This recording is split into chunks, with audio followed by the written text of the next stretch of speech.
نماز تو سندیسہ ہے وصل محبوب کا، محبوب کی چوکھٹ میں حاضری کا ایک موقع ہے جو نماز کے ذریعے سے نصیب ہوتا ہے۔ تو اگر کوئی شخص نماز کو اپنے لیے بوجھ سمجھتا ہے تو پھر وہ محبوب کی ملاقات کی اہمیت کو نہیں جانتا۔ نماز کے لیے جب اذان پکاری جائے تو بندے کو خوشی، فرحت اور مسرت ہونی چاہیے کہ میں اب رب کے حضور حاضر ہوں گا، نہ یہ کہ وہ گھڑی پہ نظر ڈال کے کہے کہ ابھی تو آئے ہیں پھر دوبارہ اذان شروع ہو گئی، تو پھر اس کو شوق نہیں ہے مالک کے حضور حاضر ہونے کا۔ حضور علیہ السلام تو جب حضرت بلال حبشی کو نماز کے لیے اذان کا کہتے تو یہ ارشاد کرتے، ارحنا یا بلال، بلال اٹھو اور ہمارے دل کو راحت پہنچا دو۔ ارحنا یا بلال، بلال ہمارے قلب کو، ہمارے دل کو راحت پہنچا دو۔ تو یہ حضور کے قلب کی راحت، تسکین اور قرار کا سبب ہے۔ آقا کریم علیہ السلام نے معراج کی شب جہاں بہت سارے لوگوں کو عذابوں میں مبتلا دیکھا تو ایک شخص کو دیکھا، رجل مغیب فی نور العرش، کہ وہ عرش کے نور میں غائب تھا، اس کے اطراف میں نور ہی نور تھا اور وہ نور میں ڈوبا ہوا تھا۔ تو پوچھا کہ یہ کون خوش نصیب شخص ہے، کوئی فرشتہ ہے؟ تو جواب آیا، فرشتہ نہیں ہے۔ یہ کوئی پیغمبر ہے؟ پیغمبر بھی نہیں ہے۔ تو یہ کون شخص ہے کہ جو انوار الہیہ کے حصار میں ہے اور ہر طرف نور ہی نور پھیلا ہے؟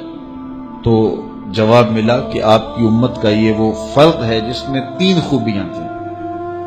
پہلی خوبی تو یہ کہ اس کی زبان اللہ کے ذکر سے تر رہتی تھی، اور دوسری خوبی اس میں یہ تھی، وَقَلْبُهُ مُعَلَّقٌ بِالْمَسَاجِدِ، اور اس کا دل مسجدوں کے ساتھ لٹکا ہوا تھا، مسجدوں کے ساتھ دل بستگی تھی اسے۔ فرمایا کچھ لوگ ہوتے ہیں کہ وہ مسجدوں کی میخیں ہوتی ہیں، جس طرح وہ کیل لکڑی میں ٹھک جاتا ہے تو یہ بھی مسجدوں میں ٹھکے رہتے ہیں، جب بھی ڈھونڈو گے مسجد سے ملیں گے۔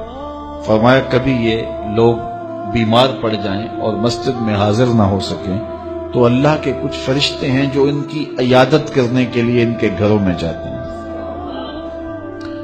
تو مسجدوں کی حاضری، مسجدوں کی تعمیر میں دلچسپی، مسجدوں کی آباد کاری کے لیے کوشش، مسجدوں کی صفائی ستھرائی کا اہتمام و التزام، مسجد کی تعمیرات کے مراحل میں دن رات ان سے وابستہ رہنا، یہ خوش نصیب لوگوں کا مقصود ہے۔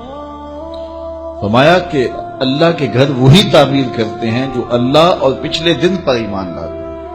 تو مسجدوں کی تعمیر یقیناً اللہ جل شانہ کی خاص رضا نصیب کرتی ہے۔ ایک روایت میں آتا ہے جس نے تتر کے گھونسلے کے برابر مسجد کی تعمیر کی، فرمایا اللہ جنت میں اس کا محل بنا رہا ہے، اللہ اس کا محل تعمیر کرے گا، اس کو محل عطا کرے گا۔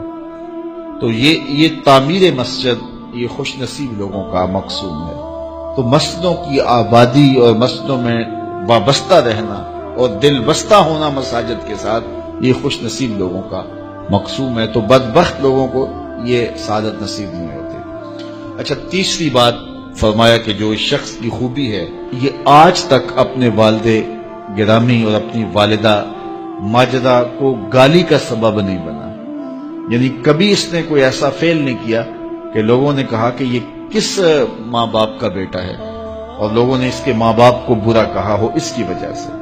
تو یہ 3 خوبیاں اس شخص کے اندر پائی جاتی ہیں، اور آج یہ اللہ کے عرش کے نور کے سائے میں اپنے آپ کو کھڑا ہوا پا رہا ہے۔